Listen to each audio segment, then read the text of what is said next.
Mohali police ने एक बार फिर एक इनकाउंटर किया है जिसमें बबर खालसा इंटरनेशनल के दो जो लोग हैं उनको पकड़ा है, एक को गन शॉट लगा है। हमारे साथ पूरी इंसिडेंट को बताने के लिए हैं डीएसपी गुरशेर संधू जो कि मोहाली से इंचार्ज हैं। गुरशेर जी, जो यहाँ पे इंसिडेंट हुआ है और दो लोग बीकेआई के जो पकड़े हैं वो बताए जा रहे हैं, क्या इंसिडेंट था, कैसे यहाँ पर आए और कौन कौन वो लोग हैं? वसीम जी, कल ही हमें सीक्रेट इन्फॉर्मेशन एक रिसीव हुई थी कि जो हमारा यूएपी का केस था अक्टूबर महीने का, उसमें जो दो मुख्य आरोपी थे जिनमें से एक करण गुज्जरपुरिया था, उसका वल्ला अमृतसर में होने के बारे में हमें सीक्रेट इन्फॉर्मेशन मिली थी। जिसके बाद इन्फॉर्मेशन को हमने फर्दर टेक्निकली डेवलप किया और मैं along with my CI team हम वहाँ पर गए। सीआई टीम को इंस्पेक्टर शिव कुमार लीड कर रहे थे। वहाँ पर जाके हमने जो करण गुज्जरपुरिया उसको एक साथी के साथ वहाँ से श्री गुरु रामदास मेडिकल कॉलेज से इसको नैब किया है।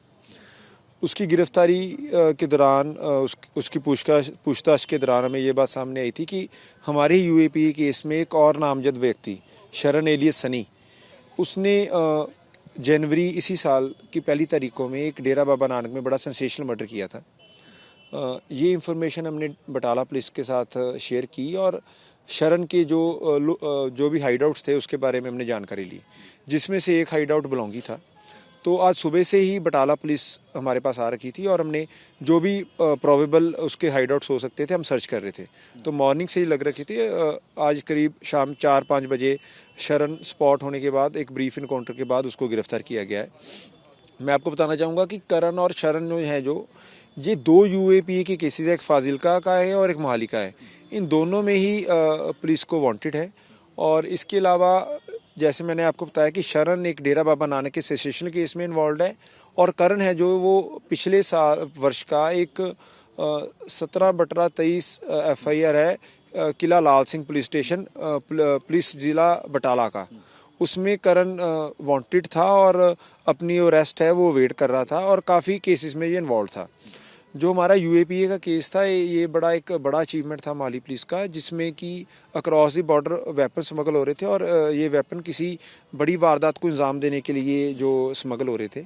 और इसमें जो हथियारों की खेप रिसीवर थे, जो हथियारों की खेप के, वो एक अमरजीत और जो आज पकड़ा गया शरण वो थे। और मैं मानता हूँ कि ये पंजाब पुलिस की आज बहुत बड़ी एक अचीवमेंट है जो बबर खालसा इंटरनेशनल के मेन जो व्यक्ति, जो ग्राउंड लेवल के मेन जो ऑपरेटिव्स हैं वो गिरफ्तार हुए हैं। दो चीज़ें, एक तो जो आप बोल रहे हैं कि कंसाइनमेंट अक्रॉस द बॉर्डर से मंगाई, वो क्या कंसाइनमेंट थी और आज रिकवरी क्या हुई है?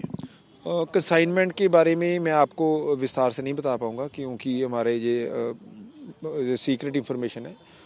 रिसीवर मैंने आपको बताया कि शरण उन कंसाइनमेंट्स का रिसीवर था। इस ऑपरेशन की जो रिकवरी अभी तक की बात करें तो करण गुज्जरपुरिया से कल हमें 3 वेपन और 8 लाइव कार्ट्रिज रिकवर हुए थे और आज के ब्रीफ इनकाउंटर के बाद जब हमने सरसरी तौर पे देखा है तो एक 32 बोर का वेपन और 2 जो लाइव कार्ट्रिज उसमें बरामद किए हैं। रिंदा के साथ भी कोई कनेक्शन इस्टेब्लिश हो रहा है इनका?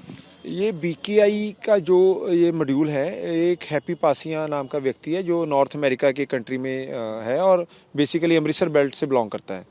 तो उसी के ये रिक्रूट्स थे और हैप्पी पासिया जो इंटेलिजेंस एजेंसी से पता लगा, हैप्पी पासिया रिंदा का ही हैंडलर है और रिंदा के डायरेक्शंस पे ही ये सारा जो मॉड्यूल ये रन कर रहा था।